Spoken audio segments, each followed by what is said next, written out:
Assalamualaikum warahmatullahi wabarakatuh. Bertemu lagi dengan Bapak. Semoga kalian sehat selalu. Pada pagi hari ini kita akan membahas tentang anak berkebutuhan khusus dan anak tunadaksa.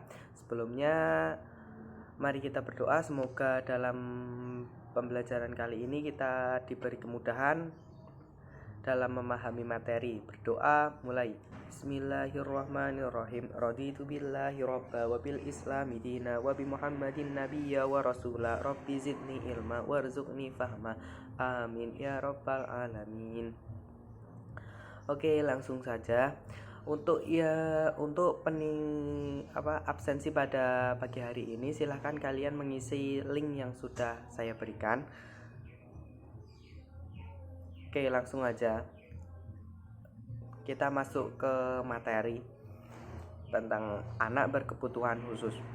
Anak berkebutuhan khusus adalah anak dengan karakteristik yang berbeda pada anak pada umumnya, tanpa selalu menunjukkan ketidakmampuan mental, emosi, atau fisik. Anak berkebutuhan khusus juga dapat diartikan sebagai anak yang memerlukan pendidikan yang disesuaikan dengan hambatan belajar dan kebutuhan masing-masing anak secara individual. Mereka secara fisik, psikologi, kognitif, atau sosial terhambat dalam mencapai tujuan kebutuhan potensi secara maksimal, sehingga memerlukan penanganan yang terlatih dari tenaga yang profesional. Jadi anak berkebutuhan khusus itu memiliki guru khusus juga, bukan guru yang sembarangan ya. Konsep dasar pendidikan anak berkebutuhan khusus. Anak berkebutuhan khusus itu memiliki hak yang sama dengan anak pada umumnya lainnya anak normal dalam hal pendidikan. Dalam Undang-Undang 1945 Pasal 31 Ayat 1 dan Undang-Undang Nomor 20 Tahun 2003 tentang Sistem Pendidikan Nasional, yang dapat disimpulkan bahwa negara akan memberikan jaminan penuh bagi anak berkebutuhan khusus untuk memperoleh layanan pendidikan yang bermutu. Bagi anak yang berkebutuhan khusus dapat mendapat pendidikan sekolah formal di sekolah luar biasa, di SDLB, dan pendidikan terpadu dan inklusi. Ini ada banyak ya sekolah luar biasa. Saya sebutkan satu-satu agar kalian mengetahui ya. SLB-A dapat menampung anak tunarungu. Kemudian SLB bagi anak tunarungu, SLBC untuk anak tunagrahita, SLBD bagi anak tunadaksa, dan SLBF bagi anak tunalaras. Jenis-jenis anak berkebutuhan khusus.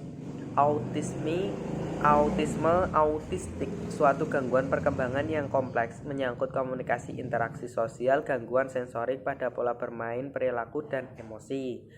Anak berbakat adalah anak yang memiliki kemampuan yang unggul atau luar biasa sehingga mampu mencapai prestasi yang tinggi. Anak hiperaktif, suatu perilaku seseorang yang menunjukkan sikap tidak mau diam, tidak menaruh perhatian, dan impulsif, bertindak enak hati itu. Kemudian ada ADHD, singkatan dari Attention Deficit Hyperactivity Disorder, yang didefinisikan sebagai anak yang mengalami definisi dalam pengertian tidak dapat menerima impuls-impuls dengan baik. Kemudian kesulitan belajar, kekacauan belajar, learning disorder, atau keadaan di mana proses belajar seseorang terganggu karena timbulnya respon yang bertentangan. Kemudian kesulitan belajar undercover achiever, mengacu kepada siswa yang sesungguhnya memiliki potensi intelektual tergolong di atas norma, tetapi prestasi belajarnya tergolong lebih rendah. Jadi itu macam-macam anak berkebutuhan khusus ya. Selanjutnya kita akan membahas anak tunadaksa. Anak tunadaksa itu adalah suatu keadaan rusak atau terganggu sebagai akibat gangguan bentuk atau hambatan pada tulang, otot, sendi, dan fungsinya yang normal. Tunadaksa adalah seseorang yang mengalami kerusakan atau kelainan tulang, otot, dan sendi dalam fungsinya secara normal sehingga mengakibatkan gangguan pada komunikasi, bersosialisasi, dan perkembangan bagi dirinya. Itu jadi anak tunadaksa ya, kita harusnya bersyukur ya. Kualifikasi anak tunadaksa orthopedically handicapped. Menurut Frances G. Koenig, kerusakan yang dibawa sejak lahir atau kerusakan merupakan keturunan, kerusakan pada waktu infeksi, kerusakan pada waktu kelahiran, inversi. Kemudian ini karakteristik anak tunadaksa. Perkembangan anak tunadaksa, aspek fisik merupakan potensi yang harus berkembang dan harus dikembangkan oleh individu pada anak tunadaksa. Potensi itu tidak utuh karena ada bagian tubuh yang tidak sempurna.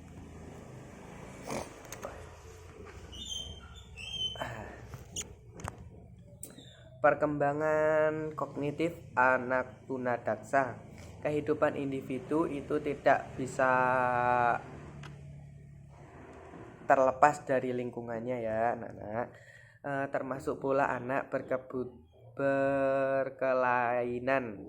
Karena itu hubungan stimulus dan respon individu anak berkelainan dengan lingkungan dalam kehidupan sehari-hari ditentukan oleh kondisi kognitif motorik dalam perkembangannya dengan belajar, pemahaman, dan ingatan. Perkembangan bicara dan emosi anak tunadaksa. Bahasa adalah alat utama yang sangat penting. Dengan bahasa maka seseorang dapat mengerti maksud dan tujuan seseorang. Bahasa pula maka seorang mampu mengungkapkan perasaan, emosi, dan pikirannya. Penanganan rehabilitasi anak tunadaksa. Rehabilitasi medis, pemberian pertolongan kedokteran, bantuan alat-alat anggota tiruan, alat-alat penguat anggota tubuh, band speed, dan lainnya. Rehabilitasi vokasional, pemberian pendidikan kejuruan sebagai bekal kelak bekerja di masyarakat. Jadi ada pelatihan khusus ya untuk anak tunadaksa. Rehabilitasi psikososial, bantuan konseling agar mereka dapat hidup bermasyarakat dengan wajar tanpa harus merasa rendah diri. Baik, itu adalah materi pada pagi hari ini. Semoga kalian paham. Kurang lebihnya saya mohon maaf. Semoga pembelajaran pada pagi hari ini bermanfaat. Kalau ada yang mau ditanyakan silahkan ditanyakan, ditulis ya, lalu kirimkan ke saya. Sekian dari saya, wabillahi taufiq wal hidayah. Wassalamualaikum warahmatullahi wabarakatuh.